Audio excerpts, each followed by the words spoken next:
Kangaroo Studios, the AusBiz COB is the key stuff you need to know about the day in business and finance. Hello, welcome to the COB. Great to have your company. I'm Juliette Sarli. Let's have a quick look at where the local market is finishing Thursday's session. Pretty flat there on the CBO 200. I'll just have a quick check of where the S&P ASX 200 is. It is also flat heading into the match off, down just 5 points to 8,717. We have actually seen a bit of a rebound coming through in some of the banks thanks to a broker upgrade for NAB. That's lifting the financial sector by around 1%. Quite a lot of weakness though in utility shares today, down 3.5%. Consumer discretionary also weaker. Energy and tech too. Of course, we've been seeing quite a lot of weakness coming through in tech players across the Asian region, in particular on these AI jitters really caused by what we heard from Meta overnight. So this sell-off in chip stocks following through into South Korea.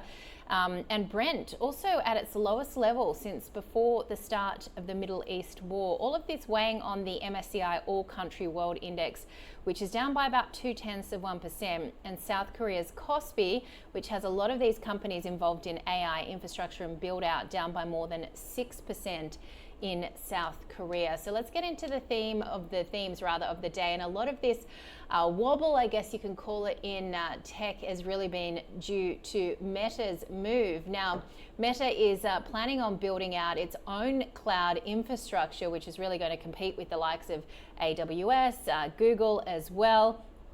So that really has weighed, as I mentioned, on a lot of the other players in the space. Also talks that Apple, or reports rather, Apple is in talks to buy chips from 2 Chinese semiconductor makers. So a lot happening in this space. Elsewhere though, a golden rally. We have seen some really good moves coming through from gold stocks today, and then payrolls pressure as we looked at the payrolls data that came through, of course, looking towards the US non-farm payrolls report coming through tonight.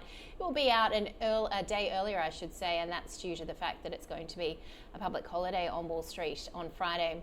Let's have a look at some of the sectors, kicking it off here with tech, mostly higher despite, mostly weaker, I should say, despite some gains from Zero Life 360, Tech One. You can see NextDC though was down by almost 6%. WiseTech Global was off 2.5%. Gold players though, as I mentioned, did get some love. Northern Star in particular up by an impressive 5%. Newmont also doing well, up by 2.25%. And then having a look at consumer stocks, Macquarie lifting its target price for Aristocrat Leisure to $65 while retaining its outperform rating. But the big one was Wesfarmers there, down by 4%, and that was on a broker downgrade. Let's have a look at the corporate stories, kicking it off with Perpetual rejecting an unsolicited takeover bid from Windflower, which is linked to a Swedish private equity giant EQT. Megaport, well, it was down by more than 5%. It completed the retail component of its $827 million entitlement offer. It's raised around $308 million from retail investors. The offer priced at $14.30. Electro-Optic Systems had a good day. It secured another $38 million or so in new defence orders from customers in the Middle East. But I mentioned consumer discretionary under pressure. Goldman Sachs downgrading Wesfarmers to a sell on concerns about stretched valuations and what they say is a deteriorating risk-reward profile. And Northern Star there up by 5%. This was also on a bit of a C-suite upgrade. So Suresh Vadnagra is the company's new managing director and chief executive. Let's welcome to the COB our guest, Keith Delavedova from CPS Capital. Good to see you, Keith. So not a great fiscal 26 for Australian investors, and post end of financial year, can't even really call it rally, is not really happening either. No, and I think if you have a look at our markets, we're only up 2.6% for the financial year. So when you look at the US index, which was up significantly, our markets really struggled. But there has been a lot of winners out there as well. If you have a look at particular sectors, you look at the resources space. So I think gold in particular has had a massive run. So there were winners out there, but if you had a balanced portfolio or just buying an ETF, which is what a lot of a lot of financial advisors tell you to do, you probably wouldn't have made any money. And given inflation's at 4.4%, you've actually lost money this year just by buying an index. So I don't think that's sort of the model anymore. Just sort of buying an index and hoping. So what do you do? I mean, we're looking a lot at copper, what's happening here with the electrification theme, the AI build-out. I touched on what Meta wants to do as well. So where are some of the copper, I guess, plays that you're looking at? Yeah, so there's been a lot of underdevelopment in copper producers over the last decade, and grades are getting lesser and recoveries are getting lesser as well, particularly in places like South America, which do the bulk of the producing. So, you know, that's a good place to start looking. One that we're sort of involved with and have been involved with for quite a while now is COB, CBE. You know, those guys have just recently acquired a relatively advanced asset that hadn't had any work done for a long period of time. And that's now got the funding in place to go ahead and, you know, revitalise everything. I think if you're looking at a lucky band and it was sort of pulled, you know, significantly and was starting to fray, that was what was happening there. But with the money that's been injected there late, all that's starting to come together. I think they're almost profitable now. And the resource hasn't really been explored. You know, we were out there on site not too long ago and drove sort of, you know, 30 minutes, 9 kilometres, and got to the end of it, and there was still copper at the end of that. So the strike that hasn't been discovered, a lot of the drilling hasn't been done, is, you know, it leaves a significant optionality there for Cobra. So that's sort of one that, you know, it's gone from 15 cents. We got involved in raising it, and it's trading at sort of 35, 36 as well. And a really good quality management. I think Martin Holland's running the show there, and he's a really good caliber guy. You know, has had good success in South America and getting listed companies. Did Lithium Power International, which he exited and was part of the founding team there. So yeah, happy backing those guys at Cobra and watching that story develop into something a lot bigger. I think there's a lot more to go in that stock from this 35-cent mark. All right, so that's CBE. You touched there on Martin Holland. Has he got another IPO or something as well? Yes. So no, another IPO. It should be listing later this week, tomorrow, or early next week. I think there's just a few things to tick off with the ASX, but yeah, NHU is the code. It's uranium. It's in Sweden. And if you had a look recently, Sweden actually started a direction to go favourable for uranium. So that was passed in Parliament, and we think that now, coupled with this opportunity that Marty's involved with, just sort of brings all that together. And, you know, uranium's been off the board. There's been a lot of majors that have run up, like Boss Energy, that are, you know, off quite significantly. But, you know, we still think the uranium price has actually held up quite well. It's just trying to bring these, you know, majors online hasn't been the easiest. So we prefer to stick in something a little bit smaller, with good management. So yeah, I think once that IPO comes out and the favourable terms in the government, you know, we think that should re-rate in the market as well. There'll be a lot of money that follows Marty, given, you know, he's had, you know, relatively good success at a couple of different companies. Naturally, you'll get a lot of investors that'll just follow him, and you know, I think this should come on comfortably over 20 cents. They raised $15 million at 20. So yeah, looking forward to that coming on and sort of shining a bit more light on the uranium space. All right, let's move into lithium. Another stock you're looking at, and hopefully we can bring up the chart, is Solus Minerals here. So the ticker code is SLM. So PLS here is a shareholder, I believe. Yes, so 5.2%, and they tipped in at the last raise.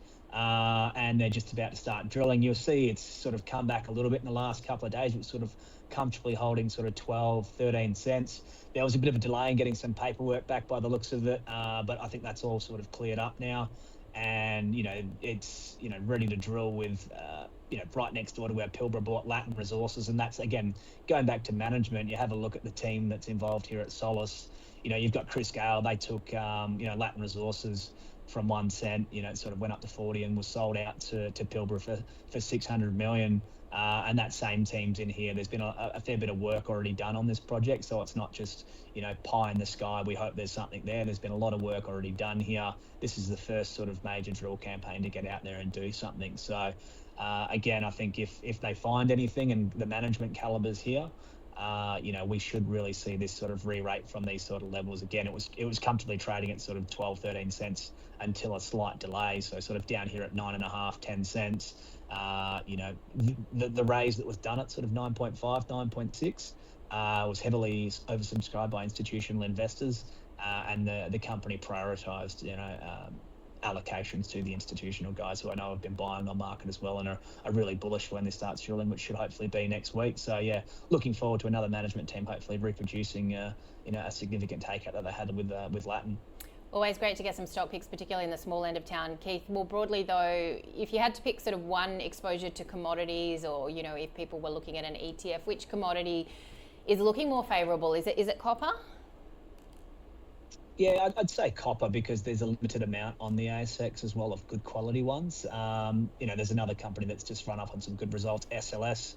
They've gone from sort of sub 50 cents to over $2 now on some good copper hits, and that seems to be a major copper discovery. So I think copper, you're getting rewarded in the market if you've got something significant. It's not everything, but I also do think that, equally gold will start to run at some point as well. It's been sold off and keeps attracting to this $4,000 price target. But, as we see inflation fears ease over the next sort of 6 to 12 months after the energy crisis has sort of leveled itself out, I expect to see, gold rallying into $5,000 or $6,000 over the next sort of 6 to 12 months. So you can even see gold equities are heading above, and silver as well, heading above the actual prices of gold and silver at the moment. And that sort of tends to be a theme that has happened previously, that gold equities have ran ahead of the actual commodity running. So I think we should see gold also take off over the next sort of 6 to 12 months. So there's two for you. All right, really appreciate your time, Keith. Thank you so much. Keith Della Vedova there from CPS Capital. Sticking with stock specifics, it was a US special on the call today, and no prizes for guessing that the stock of the day was Meta Platforms. Andrew spoke to our experts, the Marks, Mark Gardner from MPC Markets, Mark Moreland from Value 3.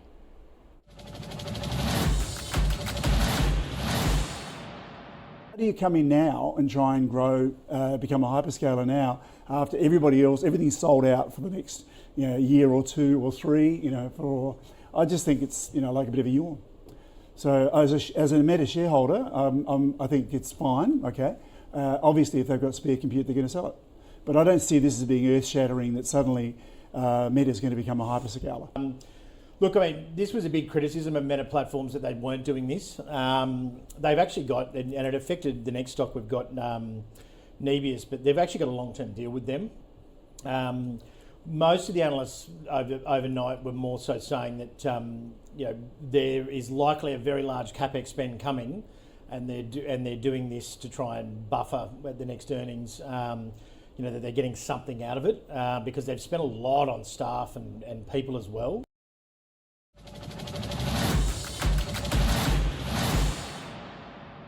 Well, a pretty lackluster day's trade. Let's try and dig through and find some leaders, though, on the market, and quite a few in the gold space. Ora Banda up by 9%, Bellevue Gold up 5.2%. We noticed as well, or noted, I should say, that Northern Star had a really good session as well. Let's have a look at the laggards, though. Monadelphous was down by almost 9%. Temple and Webster off 7.5%. A general kind of switch out about some of these consumer stocks today. I mentioned the Goldman Sachs call on Wesfarmers. I'm also noting a call from Citi's Adrian Lemme saying that Coles should stick to supermarkets and that its Green Cross talks raise strategic risk concerns there. In the small end of town, Mika Metals had a really good session, up 21%, while the laggards in the small end of town included Audinate, Terra Metals, Mayfield, American Rare Earths.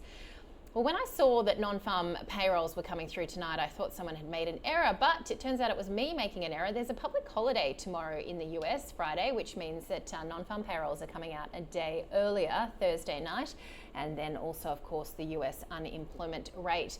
And really nothing on the board for tomorrow, so we will skip that one. It's a Friday, expected to be quiet, famous last words, but we'll see what tomorrow brings. Let's see where we finished today's trade though, and very unchanged there on the CIBO 200, while the S&P ASX 200 has finished the day's trade just 1.6 points higher to 8,724. So I think we'd call that flat.